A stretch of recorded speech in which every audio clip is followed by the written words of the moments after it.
Hello दोस्तों, नमस्कार। नए वीडियो में आपका स्वागत है। आज हम अंकगणितीय परीक्षण भाग 2 के बारे में बात करेंगे, जो हमारा नवोदय पेपर में अनुभाग 2 आता है। 2 अंकगणितीय परीक्षण। आज हम उसके बारे में कुछ सवाल आपको समझाएंगे, हल करके बताएंगे। चलिए पहले लेते हैं सवाल को पहले हम लेंगे। सवाल नंबर यहाँ पे 53, जो हमारा 53 सवाल नंबर है वो है, यदि किसी संख्या का 3/4 भाग 27 हो तो उसका छठवां भाग कितना होगा। क्या कह रहा है? 3/4 भाग 27 है तो छठवां भाग। तो हमें मान लो, माना संख्या बराबर ए। ठीक, कह रहा है 3/4। 3/4 बराबर क्या हुआ? 3/4 भाग कितना होगा? 3/4 भाग जो है वो दिया है 27। ठीक, वो पूछ रहा है छठवां भाग। कितना भाग पूछ रहा है? छठवां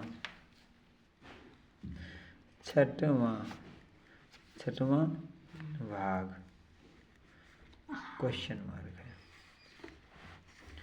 ठीक है, 3/4 A = 27। A बराबर 27। ये जब गुणे में है तो इधर जाएगा, तो हो जाएगा उल्टा हो जाएगा। कितना हो जाएगा? 4/3। ठीक है, तो A बराबर हमारा हो जाएगा 9 × 4 बराबर A बराबर होगा 36। अब वो कह रहा है कि छठवां भाग कितना होगा। छठवां मतलब नीचे हमारा था 3/4 तो छठवां, तो 1/6वां भाग बराबर 36। तो तो इसमें 6 का भाग दे देंगे। 1/6वां भाग हो जाएगा 36/1, तो इसमें 6। तो हमारा छठवां भाग जो आएगा वो 6 होगा। छठवां भाग क्या होगा? 6 होगा। जो ऑप्शन हमारा ए बिल्कुल सही है। समझ में आया? अगर ना समझ में आया हो तो हमें ज़रूर बताएं। ये हमारा सॉल्यूशन है। इस तरीके से सवाल लगाएंगे तो ये छठवां भाग जो है उसका ऑप्शन ए सही है। हमारा कौन सा ऑप्शन सही है? ए सही है। इस तरीके से यदि हमारा वीडियो अच्छा लगे तो लाइक करें, कमेंट करें, शेयर करें। यदि कोई समस्या हो या कोई गलती है तो हमें कमेंट करके ज़रूर बताएं। तो अब हम सवाल नंबर 54वां लेंगे। सवाल नंबर 54वां लेंगे। विभाजन के एक प्रश्न में भाजक भागफल का 3 गुना है तथा शेषफल का 6 गुना है। तदनुसार यदि शेषफल 2 है तो उसमें भाज्य कितना होगा। चलिए हम आपको समझाते हैं। देखो, चलिए हम आपको समझाते हैं इसमें इसका क्या है। ठीक है, देखो भाजक, ये कह रहा है भाजक। क्या क्या दिया है? भाजक, तो हम भाजक लिख लेंगे, भाजक। इसके बाद क्या है? भागफल।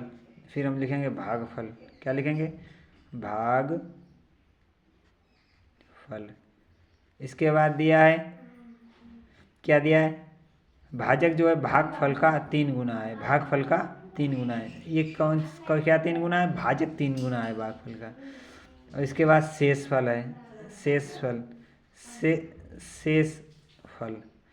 शेषफल कितना है? शेष तो कह रहा है शेषफल का 6 गुना है। 6 गुना है। ठीक है, यदि शेषफल 2 हो तो भाज्य कितना होगा। भाज्य मतलब देखो, अब हम आपको बताएं, इसमें हम समझाएंगे। इससे ये हमारा है, तो इसमें जो हमारा भाजक होता है वो ये होता है भाजक, और ये होगा हमारा भागफल। ये होगा हमारा भागफल। और ये होगा हमारा भाज्य, ये होगा हमारा भाज्य। ये यहाँ पे जो बचता है वो हमारा था शेष फल। अब वो क्या कह रहा है, जो भाजक है, भाजक वो भागफल है जो भाजक का 3 गुना है। तो भागफल मान लो हमने मान लिया a 1। देखो भाजक जो है भागफल का 3 गुना है, तो इसे हम मान लेंगे a, और इसे तो ये हमारा हो जाएगा 3a। ठीक है, अगर ये a है तो ये 3 हो जाएगा, और ये शेष फल है 2। ठीक है, शेष फल 2 है। चलो भैया अब हल करते हैं इसे। शेष फल हमारा 2 है, तो इसे हल करेंगे। देखो ये जो भाजक है हमारा ये a है। चलो ये कितना दिया है 12, कितना दिया है 12।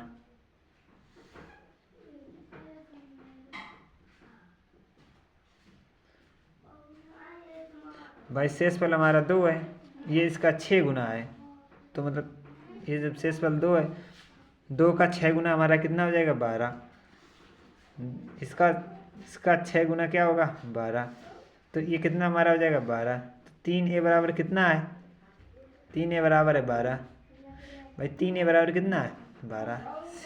ये कह रहा है ना कि 6 गुना है, कह रहा है शेष फल का 6 गुना है। भाजक जो है उस शेष फल का 6 गुना है। ये शेष फल 2 है तो भाजक 12 हो जाएगा। भाजक कितना हो जाएगा 12। तो a बराबर हो जाएगा हमारा 12/4। कितना हो जाएगा, सॉरी 4। तो जो भागफल होगा वो हमारा कितना होगा 4। भागफल बराबर कितना होगा 4। भाजक हमारा कितना होगा 12। ठीक, अब शेष फल हमारा कितना होगा 2। ठीक, ये हमारा निकल आया। क्या क्या निकल आया, भाजक 12, भागफल 4 और शेष फल। अब वो ऐसी कौन सी संख्या होगी जो हमारी होगी, तो क्या होता है, भाज्य बराबर सूत्र होता है भाज्य बराबर भाजक गुणा भागफल, भाजक गुणा भागफल धन शेष फल। तो इस तरीके से हम हल करेंगे शेष। अब भाजक हमारा कितना दिया है 12, अब भागफल 4, शेष फल 2। ठीक है, 5 चौक 48, धन 2 बराबर 50। ये हमारा आया है आंसर 50 आया है। तो जो हमारा 54वें का आंसर है पहला है, तो वो है 50। तो ऑप्शन ए हमारा सही है। इसके बाद हम देखेंगे प्रश्न नंबर 55 में क्या दिया है। प्रश्न नंबर 55 है, क्या कह रहा है 55 है, देखो लिखेंगे 55 ये क्या दिया है, 2.022 को किस संख्या से गुणा करें कि गुणनफल 66 हो।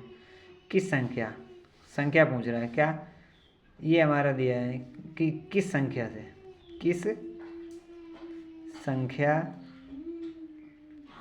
से गुणा करें। ये पूछा किस संख्या से गुणा करें, तो ये क्वेश्चन मार्क है हमारा कि गुणनफल जो है गुणनफल 66 हो जाए। तो गुणनफल मान लो किस संख्या, तो संख्या मान लो तुम ए मान लो। ठीक है, तो ये ऐसे, तो ये जब हमने संख्या ए मान ली तो ए गुणा 0.022 बराबर 66। ये एक समीकरण बनी है हमारे बचपन में, इसे हल करिए। तो ए बराबर 66/2.022। कितने अंक बाद दशमलव है, 3 अंक बाद है। तो क्या करेंगे 66, 3 अंक 0 बढ़ा देंगे, इसके बाद नीचे का दशमलव हटा देंगे, और फिर हम कर देंगे 22। अब इससे काट देंगे, ठीक है ना। तो 3 बार जाएगा तो ए बराबर हमारा 3000 आएगा, जो कि 55 का हमारा ऑप्शन नंबर है ए सही। 55 का ए नंबर ऑप्शन सही है, जो कि हमारा इसका ऑप्शन ए सही है। अब वो क्या कह रहा है, अब हम पढ़ेंगे 56वां प्रश्न। प्रश्न नंबर 56 पढ़ेंगे। समझ में आया कि नहीं आया, ना हो तो बताना। देखो प्रश्न नंबर 56 क्या है। ये रचना है, रचना नाम की एक लड़की है, उसके पास चीनी है। कितनी चीनी है? 16 सही 1/4। रचना 16 सही 1/4 किग्रा चीनी को अलग अलग कटोरों में रखना चाहती है। प्रत्येक कटोरों में 1/4 किग्रा चीनी भरी जा सकती है। उसे कितने कटोरों की आवश्यकता होगी? कितने कटोरों की आवश्यकता होगी ये पूछ रहा है। चलिए इसे हल करते हैं। तो कितनी चीनी है, हमें चीनी लिखेंगे, चीनी लिखेंगे। चीनी कितनी है? 16 सही 1/4।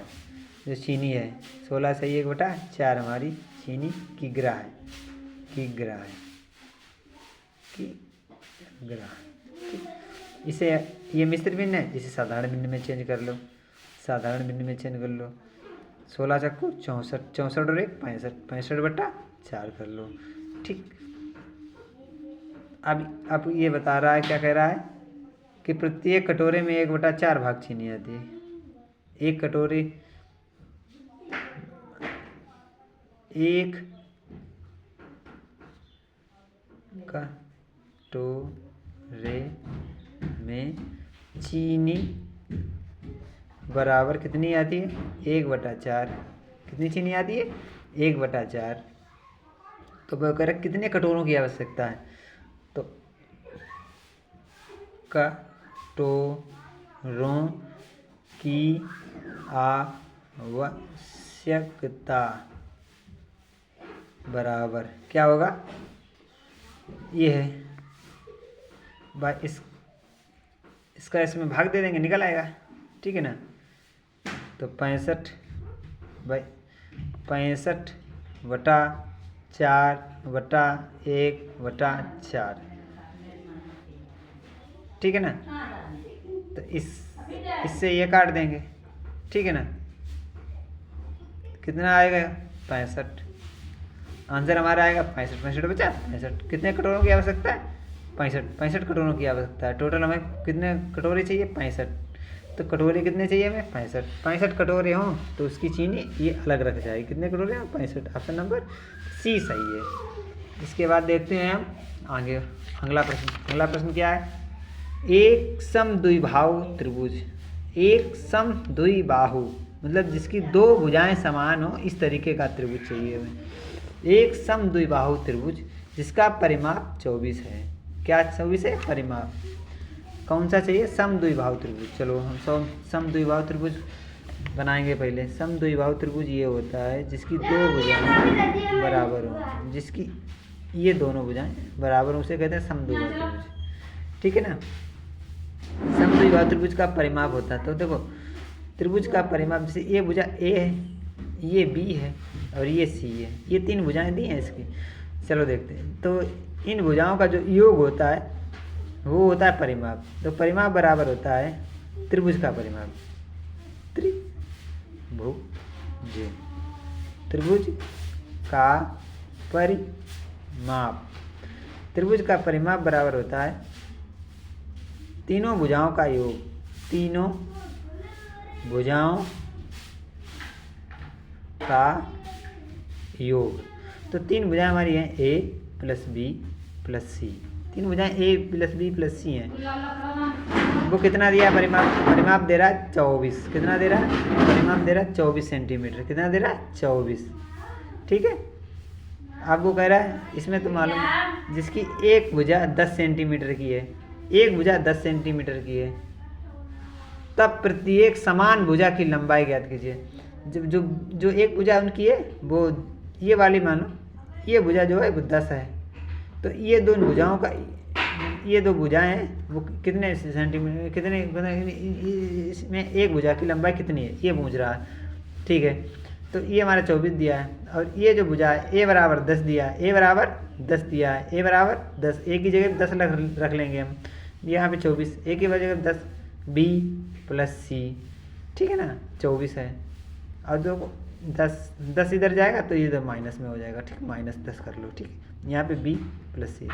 अब देखो सवाल हमारा क्या कह रहा है, बी और प्लस सी दोनों बराबर हैं, तो वैसे हम समद्विबाहु हैं, तो बी प्लस सी बराबर हमारी बराबर हैं। तो चलो, तो ये बी और इसके बराबर है, तो दो भाई ये सी और बी बराबर हैं, तो सी और बी, तो बी इसे भी लिख लेंगे,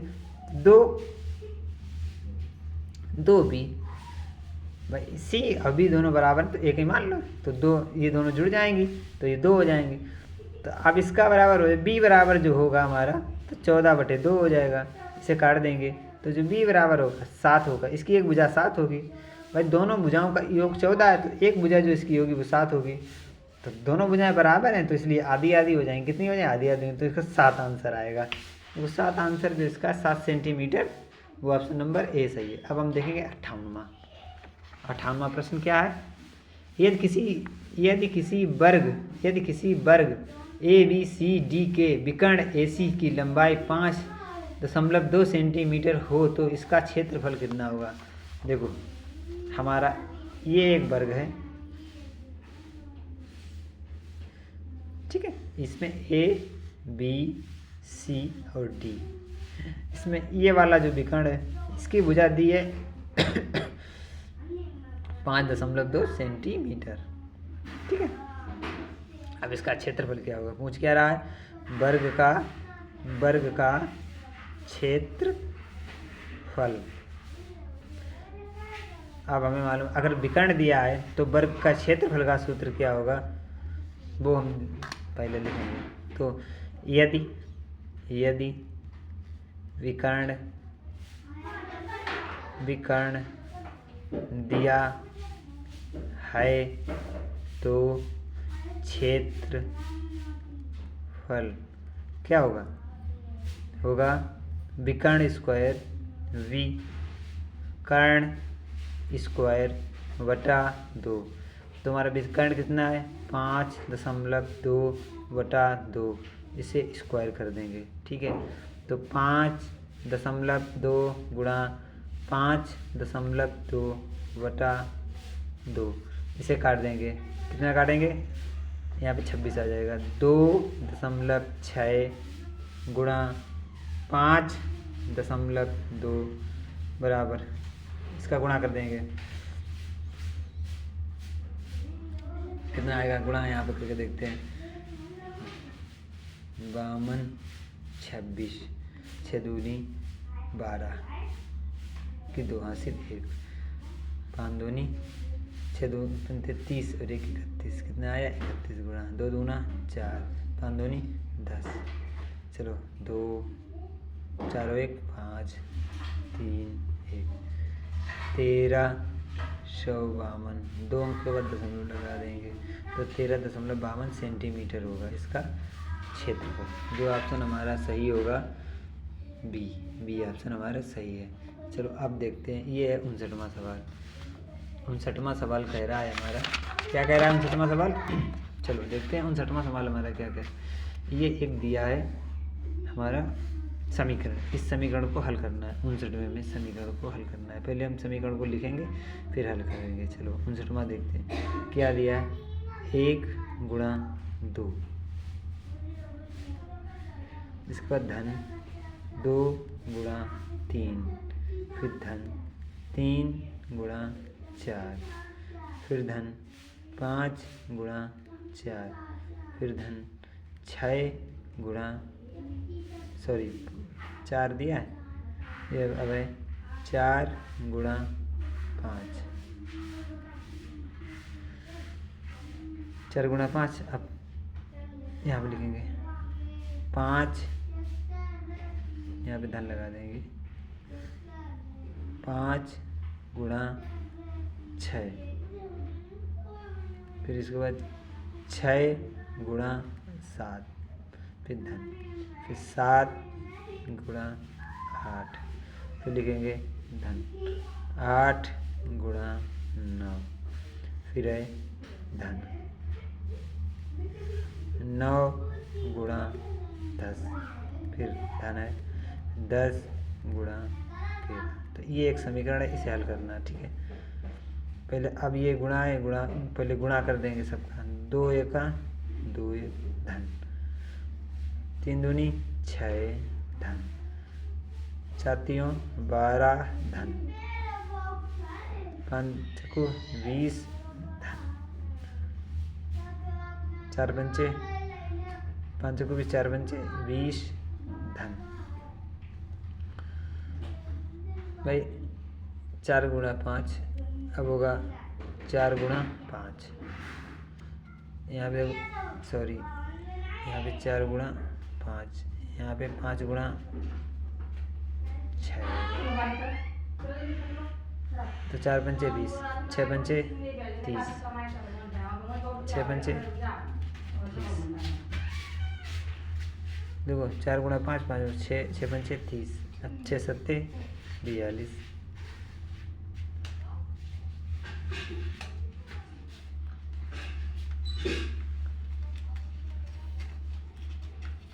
4 तियों 12, 12 के बाद 4 तियों 12, 4 पंचे 20, 6 पंचे 30, 6 सत्ते 42, अब आएगा 7 अट्ठे 56, 6 सत्ते 42, 7 अट्ठे 56, 9 अट्ठे 63 और 9 दाएँ 90 और 11 दामन 110। इसे हल इसे जोड़ना है, ठीक है, जोड़ लो। 2 4 2 6, 6 2 8, 8 2 10, 10 2 12, 12 6, 12 6 18, 19 20 21, 21 और 21 की 1, हासिल लगा 2 2 2 4, 2 1 3, 3 2 5, 5 3 8, 8 4 12, 12 5 17, 17 6 18 19 20 21 22 23 24 25 26 27 28 29 30 31 32 और 33 की 3, हासिल लगा 3 3 और 1 4, 431। कितना आया? 431, 431 है नहीं तो गड़बड़ है, गड़बड़ है भाई, जोड़ हमारा गड़बड़ हो गया है। चलो हम दोबारा इसे हल करते हैं, फिर दोबारा लिखते हैं, गड़बड़ हो गया। पहले एक बार जोड़ के देखते हैं क्या है। यहाँ पे 0, यहाँ पे 0, ठीक है। यहाँ पे कितने हैं? 3, 6 3 9, 9 2 11, 11 के बाद 12 13, 14 15 16 17 18 19 20 21, 21 की 1, तो ये यहीं पे गड़बड़ है। चलो देखते हैं। 2 1 2, 3 दूनी 6, 4 3 12, 4 पंचे 20, 4 पंचे 20, 5 छक्का 30,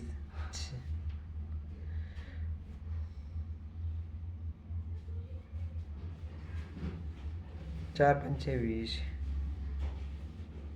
गड़बड़ है, ये यहीं पे गड़बड़ है, ठीक है ना। दोबारा लिखते हैं इसे, देखो यहाँ पे देखते हैं। 2 1 2, 3 दूनी 6, 4 3 12, 4 पंचे 20, 6 पंचे 30, 6 पंचे 7 छंग 42, 8 सत्ते 56, 8 गुणा 7 8, 9 अठे 72, 72 हो गए, 9 अठे 72, फिर 9 दामन 90, यहाँ पर गड़बड़। अभी जोड़ेंगे 63 है 72, 63 से 72 हटा देंगे, 63 माइनस 72, 3 से 12, 12 इसमें जोड़ देंगे तो कितना होगा?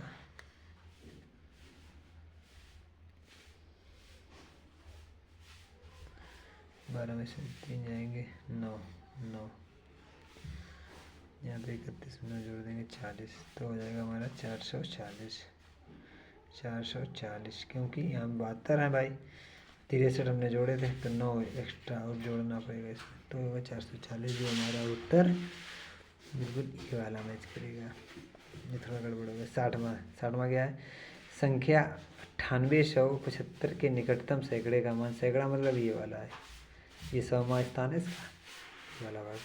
तो इस वाले भाग को हम देखेंगे जो निकटतम सैकड़े के अंक लेंगे, तो यहाँ पे सिर्फ 25 ही कम है। अब यहाँ पे देखो ये है नहीं कंप्लीट, यहाँ भी सैकड़ा का अंक नहीं कंप्लीट है, यहाँ पे 9800 है, जबकि 9800 में यहाँ पे जाएंगे तो लगभग 75 का कम होगा, जबकि ये पास ही में है 25 9900, तो इसलिए डी हमारा 9900 निकटतम सैकड़े का मान होगा। तो 60 में का डी ऑप्शन हमारा सही है।